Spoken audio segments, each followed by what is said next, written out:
So the next problem is from your question bank, that is discover expressions for self-inductance and mutual inductance between two coaxial solenoids of radius R1 and R2 if R2 is greater than R1 carrying currents are I1 and I2 with N1 and N2 tons per meter respectively.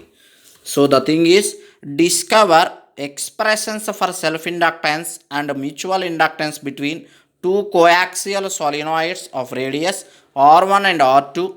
R2 is greater than R1 and carrying currents are I1 and I2 with N1 and N2 tons per meter respectively. So this is your problem. So for this your given data is, so here the two solenoids which will become say coaxial solenoid. That means those two solenoids are in same axis or in same axial line. Then it will become say coaxial solenoid. That means like this. This is a first solenoid whose radius is capital R1, and this is the second solenoid whose radius is capital R2, which are in same axis. So then the current flows through the inner solenoid is I1 and current flows through the outer solenoid is I2. So then if you can see here, we have to calculate mutual inductance between them. To calculate the the self inductance and mutual inductance both. So then first of all we have to calculate self inductance. To find out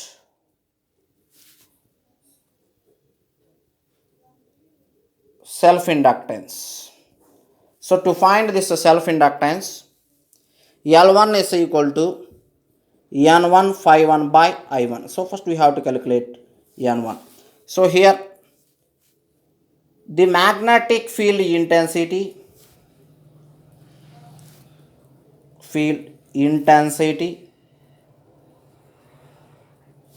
inside a solenoid 1 is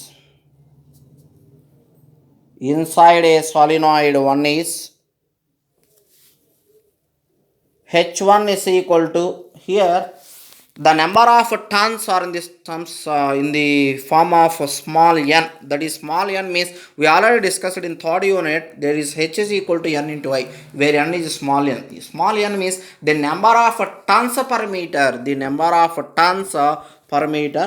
That is n1 into I1. But it is converted into total length of a solenoid. The number of turns per total length of a solenoid. So n1 is number of turns per meter. So the total turns for total length is the capital N, number of turns. That is number of turns N1 into L1. So that's why here H1 is equal to N1 I1 by L1. So where N is N1 into L1. So then which is equation number 2, ampere turn per meter. So then from this, the magnetic flux density of solenoid 1 is B1 is equal to mu into H1. So then substituting equation 2 in equation 3, we get B1 is equal to mu into N1 I1 by L1, which is in Weber per meter square. So then the flux phi 1 is equal to B1 into A1. So then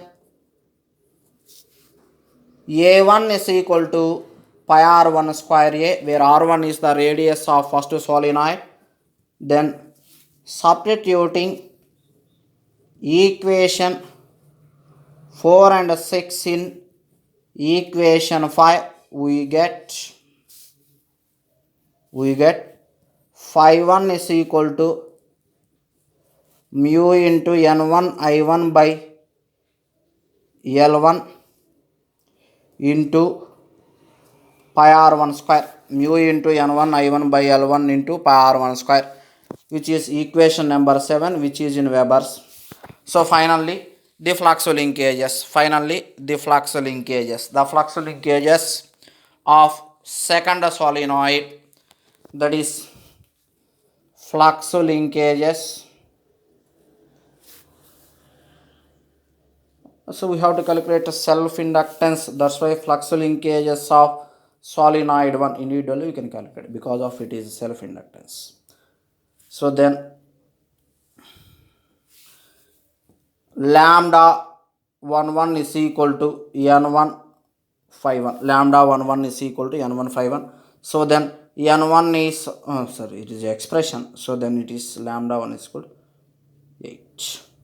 So then substituting equation 7 in equation 8, substituting equation 7 in equation 8, we get,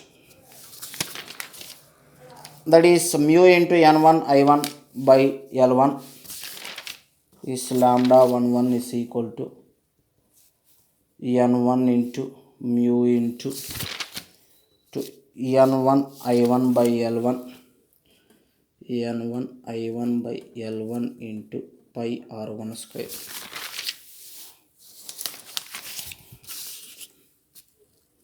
So then mu into n1 square I1 by L1 pi r1 square lambda 11, that is equation 9 Weber's. So then finally self inductance L1 is equal to the substituting, already equation is given, substituting equation 9 in equation 1, we get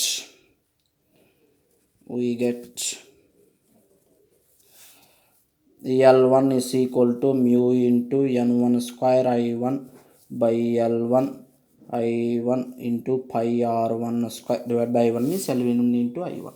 So then those two are get cancelled out. The self inductance of a solenoid is mu into n1 square pi r1 square by L1, which is equation number 10, Henry's. Similarly, the self inductance of solenoid 2, self inductance of solenoid 2 is L2 is equal to mu into n2 square pi r2 square by L2, which is equation number 11, which is also in Henry's. So then to find out mutual inductance,